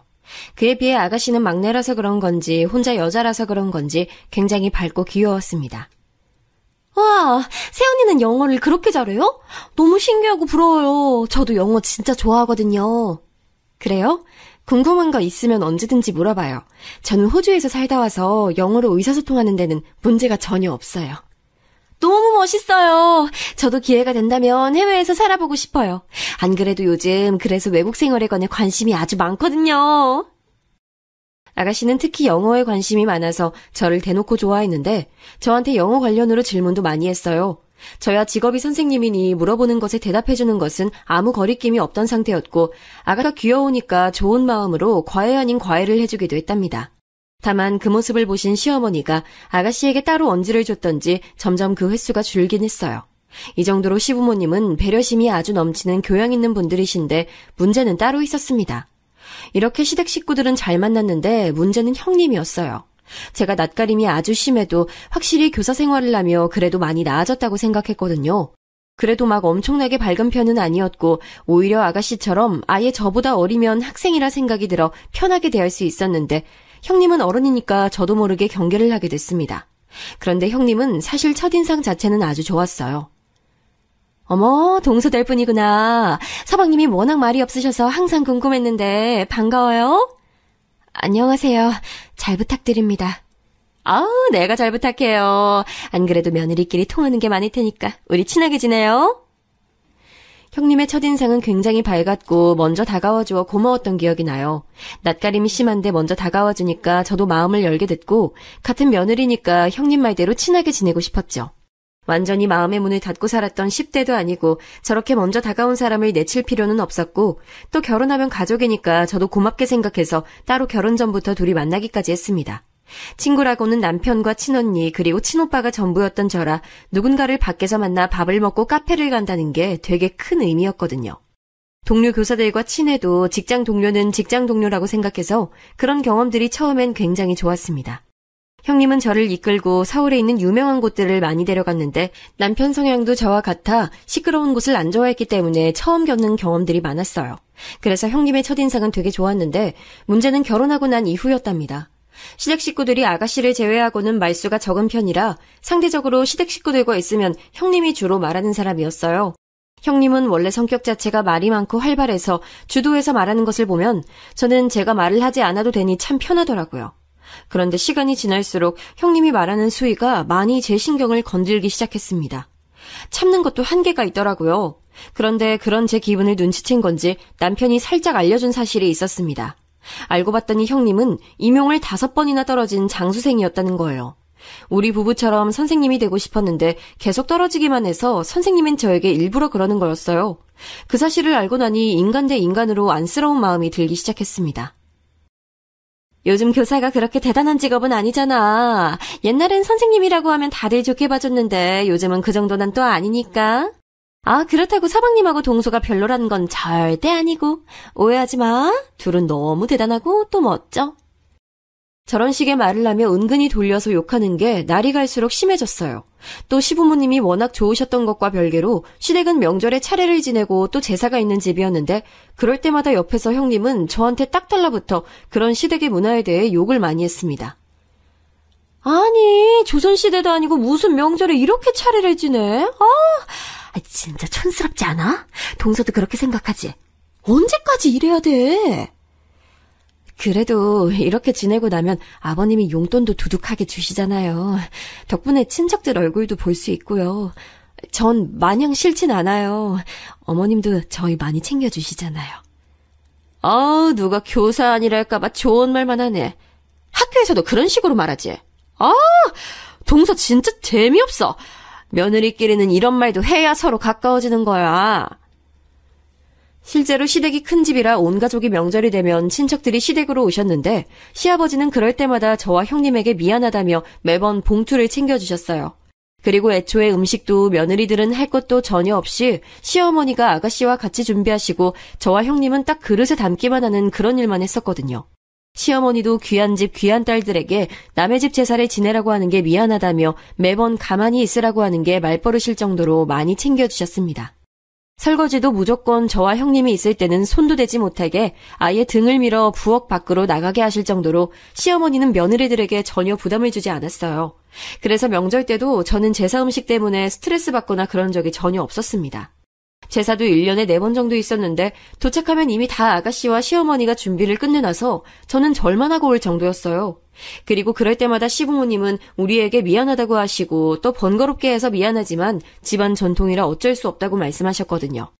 그래서 저는 아무 불만이 없었고 오히려 이런 식으로 가족들 얼굴 보니 좋다고 생각했는데 형님은 뭐가 그리 불만인지 옆에서 구구절절 이런 문화가 마음에 들지 않는다고 욕을 하니까 상당히 불편했습니다. 나중에 남편에게 들은 바론 시부모님도 형님이 오래 공부만 하다가 아주버님을 만나 결혼했으니 안쓰러운 마음이 있다고 하셨어요.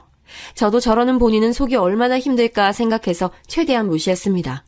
또 제가 손 아랫사람이기도 했고 며느리들끼리 사이가 좋지 않으면 시부모님도 불편하시니까요. 그런데 그런 관계도 시간이 지나며 불편해졌는데 바로 아이 문제였습니다. 제가 결혼하고 얼마 지나지 않아 형님이 임신하고 저보다 먼저 아이를 낳았는데 아들이었어요. 첫 손주가 생기니 당연히 시부모님은 좋아하셨고 또 아들이니까 대를 이을 수 있으니 더 좋아하셨습니다. 그래서 시부모님은 형님에게 용돈도 주시고 많이 챙겨주셨죠.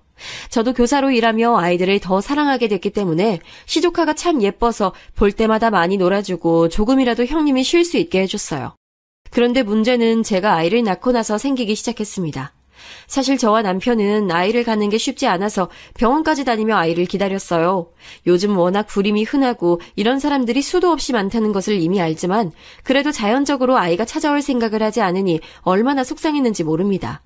학교에서 일하며 아이들에 관한 관심은 절로 늘어났고 우리 반 학생들을 보며 빨리 제게도 아기 천사가 찾아오길 바랐어요. 그렇게 기다리다가 인공적으로 아이가 생기게 됐는데 안타깝게도 저는 초기에 유산을 했습니다. 학교에서 일하다 발을 헛디뎌 계단에서 굴렀는데 그게 유산으로 이어졌죠. 처음엔 제가 힘들게 가진 아이를 잃었다는 생각에 죄책감도 심하고 또 정신적인 충격을 받아 도저히 출근을 할 수 없어 병가까지 내고 집에서 쉬었습니다.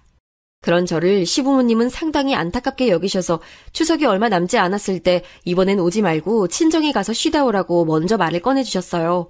안 그래도 정신적으로 너무 많이 힘들어서 시부모님에게 감사하다 하고 친정에서 쉬고 있는데 전화가 울려서 봤더니 글쎄 형님이더라고요.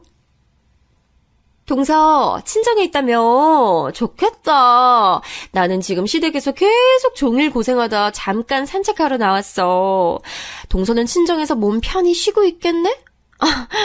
물론 그래야 좋지. 이해는 해. 형님, 네. 지금 친정에서 가족들이랑 시간 보내고 있어요. 어머님이 일 시키는 분은 아니신데 오늘은 시키셨어요? 에? 내가 언제 어머님이 일 시켰다 했어?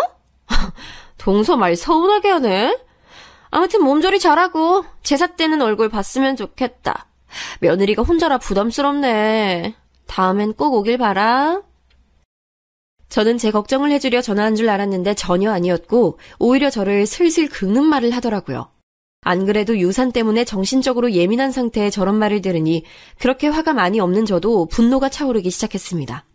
그래도 내가 지금 몸이 안 좋아서 예민한가 보다 생각하며 꾹꾹 누르고 혼자 화를 없애려고 노력했어요. 얼굴이 새빨개진 것을 보고 남편이 놀라서 무슨 일이 있냐고 물었지만 나중에 제가 따로 형님에게 직접 얼굴을 보고 말하려고 아무 일도 없다고 넘기게 됐죠. 그리고 그날 아가씨한테 안부 전화가 또 와서 받았더니 저는 너무 놀랐습니다. 새언니, 몸은 어때요? 언니 없으니까 집이 허전해서 보고 싶어요. 그래도 언니 몸이 제일 우선이니까 아무 생각하지 말고 편히 쉬어요. 다음엔 얼굴 꼭 봐요. 아가씨, 그렇게 말해줘서 진짜 고마워요. 이번에 음식 준비 좀 힘들었어요? 못 가서 미안해요. 아니요? 우리 이번에는 엄마가 허리 다치셨고 언니도 없어서 예외적으로 나가서 갈비 먹었어요. 먹으면서 언니 생각 많이 나더라고요. 아빠가 그래서 언니 나중에 오면 갈비 사준대요. 아가씨의 말을 들어봤더니 시어머니가 며칠 전에 허리를 삐끗하셔서 움직이기가 매우 힘드셔서 이번만 친척들에게 미리 양해를 구해 상을 차리지 않았다고 하더라고요. 무려 나가서 갈비를 먹고 편하게 지나갔다는데 형님은 굳이 저에게 전화를 걸어 저런 말을 한 거였답니다. 속에서 화가 부글부글 끓어서 당장 전화해서 지금 나한테 거짓말로 부담 준 거냐고 묻고 싶었는데 죄 없는 우리 아가씨가 곤란해질까봐 그게 무서워서 혼자 차분히 감정을 정리했어요. 시부모님은 제가 부담스럽다고 느낄까봐 일부러 연락도 하지 않으셨고 귀여운 아가씨만 저에게 보고 싶다는 연락을 했는데 형님은 뭐가 그렇게 마음에 안 드는 건지 저한테 굳이 저런 전화를 걸었다는 거예요. 속으로 참는 것도 한계가 있으니 다음에 또 저러면 그때는 참지 않아야지 다짐하고 그 추석은 그냥 지났습니다. 여러분, 혹시 아기는 마음을 내려놔야 찾아온다는 말 들어보셨나요? 저는 그 말이 무슨 말인지 모르고 살았는데 그렇게 유산의 슬픔을 겪고 사실 남편과 저는 많은 얘기를 나누게 됐어요. 굳이 우리 부부에게 아이가 필요할까부터 둘 다 직업이 교사니까 종일 학생들을 보니 차라리 그 학생들을 우리 친자식이라 생각하고 사랑하며 살자는 둥 말을 많이 나눴습니다. 아마 그 당시에는 남편도 저도 상처받기 싫어서 그렇게 미리 얘기했던 것 같아요. 유산의 고통이 하도 크니까 다시 겪을 자신이 없었던 거죠. 시부모님께 살짝 언질해줬더니 시부모님도 우리 부부의 일이니 마음껏 본인들이 원하는 대로 하라고 하셨고 우리 친정 부모님도 마찬가지로 무엇보다 제 마음이 편해야 한다고 하셨습니다. 그래서 아이 생각을 내려놓고 남편과 여행도 다니고 책도 읽고 공기 좋은 곳에 가서 경치도 구경하며 1년을 보냈어요. 다니던 병원도 가지 않았고 아예 아이 생각을 지우고 일에만 몰두해서 남편과 저는 아이의 마음을 편하게 먹고 있었는데 그걸 하늘이 보고 감동했는지 아기 천사가 드디어 우리 부부에게 찾아왔습니다. 처음엔 그냥 피곤해서 몸이 안 좋은 줄 알았는데 혹시나 해서 병원에 갔더니 제가 임신했다고 하더라고요. 믿기지 않아 10번도 넘게 물어봤는데 의사가 보여준 초음파는 너무나도 임신이었습니다. 남편과 저는 웃으며 병원을 나와 각자 부모님에게 연락해서 상황을 알렸더니 양가 어른들이 오히려 눈물을 보일 정도였어요. 그렇게 이번에는 절대 무리하지 않아야지 생각하며 몸을 일부러 덜 쓰고 덜 움직였습니다. 남편도 원래 집안일을 도맡아서 하는데 제가 아예 신경 쓸 필요가 없게 자기가 더 노력해서 제가 아무것도 하지 않아도 될 정도로 만들어줬어요. 시댁에서 시부모님이 연락와서 너무 축하한다고 하시면서 명절이나 제사는 오지 말고 오로지 제 출산에만 신경 쓰라고 먼저 말씀해 주셔서 얼마나 감사했는지 모릅니다. 이때 형님이 소식을 들었는지 먼저 전화가 왔는데 일부러 받지 않으며 제가 먼저 피했어요. 그리고 저는 아주 건강하게 딸을 낳을 수 있었습니다. 처음 딱 아이를 보고 든 감정은 말로 설명할 수 없을 것 같아요. 너무 소중하고 또 소중해서 아이를 위해서라면 무엇이든 다 해줄 수 있을 것 같았죠. 그렇게 저는 육아휴직을 바로 써서 들어갔고 편안하게 아이를 키우기 시작했습니다. 친정에서 제가 고생했던 것을 잘 알고 아빠가 도우미를 붙여줘서 비교적 편하게 키울 수 있었어요. 시부모님도 손주로 딸은 처음이니 우리 아이를 예뻐해 주셨습니다. 특히 아가씨는 본인과 같은 여자아이라고 너무 좋아하며 노골적으로 예뻐해 주셨어요. 여자애라 그런가 좀 예민한 것 같아? 우리 아들은 안 그랬는데. 아이마다 기질이 다 다르니까요. 전 상관없어요. 형님이 그때도 툭툭 던지는 말을 내뱉었는데 일단 제가 너무 행복하고 아이 보는 재미에 푹 빠져서 그러거나 말거나 그때는 신경이 쓰이지 않았습니다. 그러다 아이가 세 돌이 지나고 사건이 하나 터졌어요. 저는 제가 호주에서 살다 온 경험도 있고 또 영어 선생님이니 우리 아이 영어 교육은 직접 해주고 싶었습니다. 사교육에 맡기는 것도 중요한데 저는 아이가 일단 영어에 대한 부담감이 없길 바랐고 또 영어 실력에 대해 상당히 자신감이 있는 상태여서 직접 교육하기 시작했어요. 아이가 싫어하거나 따라오지 못하면 당연히 그만두려고 했는데 다행히 아이는 제가 실생활에 영어를 노출시켜주니 곧잘 따라하게 됐답니다. 그러다 그날은 설날이라 시댁에 다 같이 모였는데 식탁에 마침 사과가 있었어요. 아이가 그걸 보고 영어로 사과를 말하자 식탁에 앉아있던 아가씨가 눈을 동그랗게 뜨고 놀라더라고요. 어머 언니, 방금 들었어요? 세연이가 사과를 영어로 말했어요. 천재 아니에요? 아마 집에서 제가 간단한 단어는 영어로 말해서 그런 것 같아요. 천재까진 아니고 그냥 익숙한 거죠. 천재죠. 우리 서연이 진짜 너무 똑똑해요. 언니 닮아서 영어 잘하니까 얼마나 좋아요. 서연이는 진짜 복 받았어요. 아가씨의 기분 좋은 칭찬에 입이 귀에 걸려서 서로 대화하고 있는데 형님이 슬그머니 다가오더라고요. 그러더니 뭐라고 했는지 아세요? 그거 뭐 단어로 말하는 게 얼마나 대단하다고 그래. 그 정도는 애들 다 해. 우리 아들도 그건 하더라. 막 엄청 대단한 수준은 아닌데? 초등학생이니까 당연히 그 정도는 말할 수 있어야죠. 교육 과정상 그게 맞아요. 못 말하면 그게 문제인 거죠. 뭐? 지금 교사라고 나 무시해? 정도껏 해. 동서 가만 보면 우리 무시하는 거 그거 습관이야. 알아? 네? 아니 그게 아니고 형님이 먼저 우리 애한테 뭐라고 하셨잖아요. 그동안 꾹꾹 혼자 참아왔던 감정이 빵 터지는 계기였는데 제가 저한테 뭐라 하는 것은 참아도 우리 딸한테 뭐라 하는 것은 도저히 가만히 못 듣겠더라고요. 그래서 저도 모르게 순간적으로 욱해서 나간 말인데 사실 말하고도 너무 심장이 쿵쾅거리고 얼굴이 빨개지는 게 스스로 느껴졌습니다.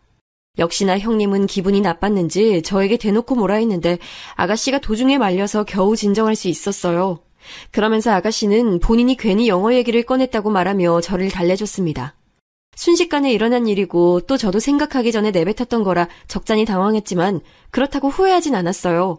이 사건 이후로 형님은 저를 냉랭하게 대하기 시작했는데 저는 그럴수록 똥이 무서워서 피하나 더러워서 피하지 생각했습니다. 그렇게 서로 대면대면하게 적당히 거리를 두고 지내니 시간이 역시 약인 건지 조금 관계가 예전보단 회복이 됐어요. 그리고 저는 첫째가 돌이 지나고 나서 둘째를 또 자연적으로 임신했습니다. 원래 한 번 아이가 생기면 줄줄이 생긴다잖아요. 첫째가 둘째를 데려왔다고 생각하고 둘째 임신 기간에 첫째에게도 더 많은 관심을 줬습니다. 그리고 둘째도 아주 건강하게 유산하지 않고 출산했고 육아도 역시 양가 도움을 받으며 할 수 있었어요. 둘째가 태어나고 정말 기뻤던 사실은 바로 성별이었는데 내심 속으로 첫째가 딸이니까 둘째도 딸이길 바랐거든요. 그런데 정말 둘째가 딸로 태어나서 얼마나 행복했는지 모릅니다. 저는 언니도 있고 오빠도 있지만 사실 감정적인 교류는 언니와 더 깊고 또 같은 성별이 주는 안정감과 유대감이 남다르다고 생각하기 때문에 매우 기뻤습니다. 둘째도 딸이란 소리를 듣고 양가 어른들도 자매가 역시 좋다며 기뻐하셨어요. 그리고 아이가 2명이니 저도 육아하느라 바빠서 한동안 형님을 신경 쓰지 못했습니다. 형님은 뒤끝이 조금 남아있던 건지 저에게 은근 시비를 걸기도 했는데 두 딸과 행복하게 사느라 이제 신경이 쓰이지 않았죠. 그러다 또 사건이 하나 터지게 됐어요. 그때 한창 우리 딸들 영어 교육에 대해 남편과 얘기를 많이 나누고 있던 시기였습니다. 첫째를 영어 유치원에 보내고 있었는데 둘째를 보낼지 말지 상당히 고민이었어요. 왜냐하면 영어에 흥미를 보이던 첫째와 달리 둘째는 그렇게 첫째처럼 많은 관심을 보이지 않았거든요. 그런데 그 시기에 마침 시댁을 가게 됐는데 어쩌다 아가씨와 아이들 교육에 대해 식탁에 앉아 얘기를 하게 됐습니다. 아가씨는 그때 대학생이었는데 워낙 성격이 좋고 애교도 많고 또 저를 많이 좋아하는 사람이라 아가씨와의 대화는 제가 참 좋아해요. 언니 그럼 주연이는 영어 유치원 안 보낼 거예요? 지금 고민이에요. 남편은 둘째는 그냥 일반 유치원에 보내자고 하더라고요. 하긴 아이들은 다 성향이 워낙 다르니까요. 그렇게 얘기를 하고 있었는데 형님이 은근슬쩍 옆에 앉더라고요. 저와 형님이 시댁에서 싸운 이후로 아가씨는 우리가 둘이 있으면 말을 일부러 많이 하며 분위기를 좋게 만드는데 그날도 그랬습니다. 그런데 그날따라 형님이 또 뭐가 기분이 나빴던 건지 저한테 말을 꺼내더라고요. 주연이는 똑똑하지 않나 보다. 원래 애들마다 지능이 다르거든. 우리 주연이 아직 겨우 4살인데요? 원래 영재는 딱 그 나이 때 보이거든. 동서도 첫째 키워서 알잖아. 잘하는 애는 딱 보여. 하긴 형님 아들도 보니까 딱 아닌 건 아니더라고요. 아마 중학교 올라가면 적응 못할 게 보여요. 뭐? 아니 무슨 말을 그렇게 해? 형님이 먼저 시작했잖아요. 도대체 우리 애들한테 왜 그러는 거예요?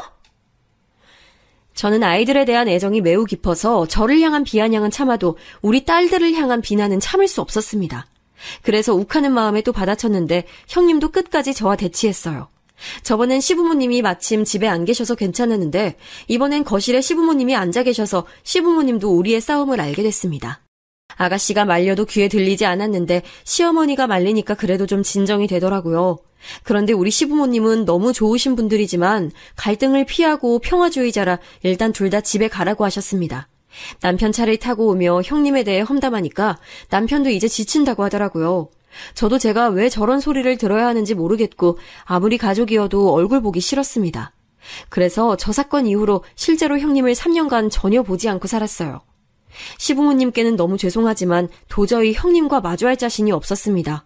그 과정에서 아가씨와도 수없이 많이 통화하고 남편하고도 평생 하지 않던 부부싸움도 하고 의견을 타협하는 게 참 힘들었어요. 그래도 제가 많이 힘들어하니까 남편은 결국 시부모님께 우리 의사를 확실하게 전달했고 제사 때는 제가 안 가고 명절에는 남편과 아주버님이 서로 연락해서 우리는 서로 마주치지 않을 수 있었습니다. 그렇게 얼굴을 안 보니까 실제로 많이 안정되기 시작했고 나중엔 감정이 승화된 건지 괜찮아졌어요.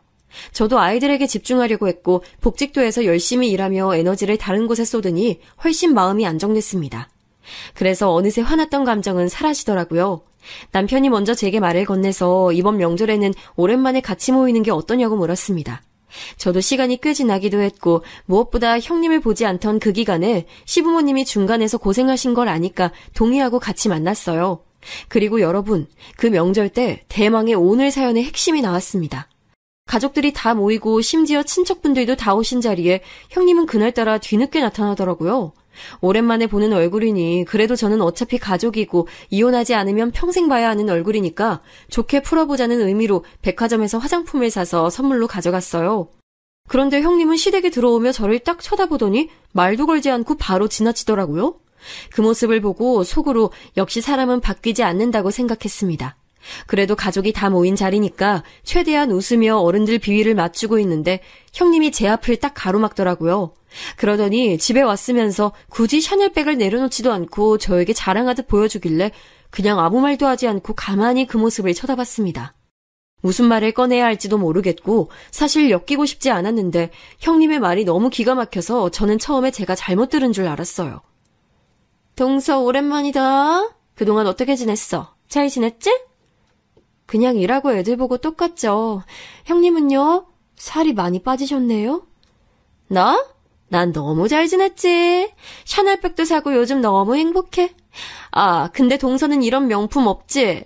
교사라서 돈 많이 못 벌잖아. 빌려줄까? 결혼식 가기 전에 얘기해. 이런 거 보면 교사 안 한 게 천운이야. 형님은 선생님을 안 한 게 아니고 못한 거 아닐까요? 5번이나 임용에 떨어졌으니 형님의 사정도 안타까워서 적당히 지나간 날들이 후회스러웠습니다. 사람의 열등감이 지나치면 저렇게 된다고 느낄 수 있는 형님의 모습을 보며 참 한숨이 나왔어요. 예전 같았으면 저도 아이들 얘기니까 아니니까 적당히 무시하려고 했는데 그때가 하필 친척들도 많았고 딸들이 제 옆에 앉아 있어서 가만히 무시하면 평생 이러고 살겠다는 생각이 확 들더라고요. 그래서 순간적으로 저 말을 듣자마자 제 입에서 1초 만에 맞받아치는 말이 나왔습니다. 전 사람 자체가 명품이어서 괜찮아요. 형님은 중국상 짝퉁만도 못하잖아요. 그것도 사실 가짜죠. 제가 집에 엄마가 물려준 명품백이 있는데 딱 봐도 가짜네요. 저는 사실 그냥 내뱉은 말이었는데 진짜로 가짜였는지 형님의 얼굴은 금방 새빨개지기 시작했습니다. 그런데 형님의 반응보다 제가 더 놀랐던 것은 바로 아가씨와 시부모님 반응이었어요. 장소가 시댁이라 저도 말하고 수습을 어떻게 할지 고민이었는데 아가씨가 글쎄 제 말이 끝나자마자 웃기 시작했습니다. 새언니 너무 멋져요. 하긴 교사가 뭐가 아쉬워요? 전 언니가 훨씬 대단하다고 생각해요. 그래, 속 시원하게 말 잘했다. 진짜 내가 아무리 좋게 넘어가려 해도 한두 번이지 도대체 언제까지 그럴래? 아니 나도 계속 임용 떨어진 게 안쓰러워서 그냥 넘어가려 했는데 적당히 해야지. 저는 시어머니가 저렇게 말할 줄은 꿈에도 몰랐습니다. 평소에 워낙 온화하시고 화도 절대 내지 않는 차분한 성정의 소유자셔서 그런지 이번에도 그냥 저와 형님에게 둘 다 진정하고 좋게 풀라고 하실 줄 알았거든요. 집안 분위기를 왜 이렇게 만드는 거야? 자격지심도 적당히 해야지. 눈 감아주는 것도 한계가 있어. 당장 내 집에서 나가! 그리고 시아버지의 마지막 말까지 죄다 제 편을 들어주시니 감사해서 몸둘 바를 모르겠더라고요. 형님은 가만히 얼굴이 불타는 고구마처럼 새빨개진 채로 가만히 있으니까 남편이 나서서 아주버님 보고 나가라고 했고 그렇게 시조카를 데리고 셋은 시댁을 나갔습니다. 시부모님은 저에게 그동안 고생 많았다고 저런 식으로 매번 저를 괴롭힐 줄은 몰랐다며 저를 위로해 주셨어요. 그래서 순간 감정이 올라와 눈물까지 났습니다. 남편도 옆에서 집사람이 그동안 마음고생 심했다고 앞으로 진짜 형님은 시댁에 출입금지를 해야 한다고 강력하게 주장했습니다. 그렇게 조용하고 차분한 시어머니는 제게 형님과 평생 마주치지 않아도 된다고 하시며 당신이 쭉 지켜본 결과 매번 피해자는 저였다고 편을 들어주셨습니다.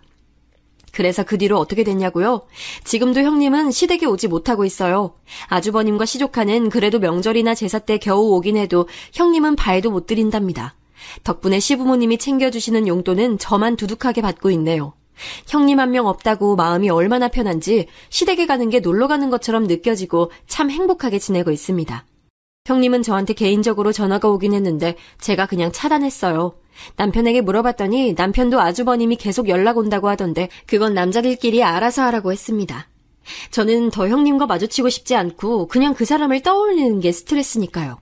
이 사건을 겪고 친정에 가서 있었던 일을 말하니 우리 친정 부모님은 진짜 제가 저렇게 말한 게 맞냐고 계속 물어보셨습니다. 언니와 오빠는 제게 너무 잘했다며 칭찬해줬고 다들 얼마나 통쾌하게 여겼는지 몰라요. 예전에 소심하던 성격의 저는 이제 없고 할 말을 다 할 수 있는 사람이 되어 한층 성장한 기분이 들고 행복합니다. 사랑스러운 우리 두 딸도 자기 인생을 이렇게 사는 사람이 되길 진심으로 바라며 제 사연 여기서 끝내겠습니다. 개인적으로 아주 뜻깊고 통쾌했던 사연인데 여러분은 어떻게 느끼셨는지 모르겠어요. 들으시면서 한 번이라도 웃으셨으면 그걸로 저는 만족합니다.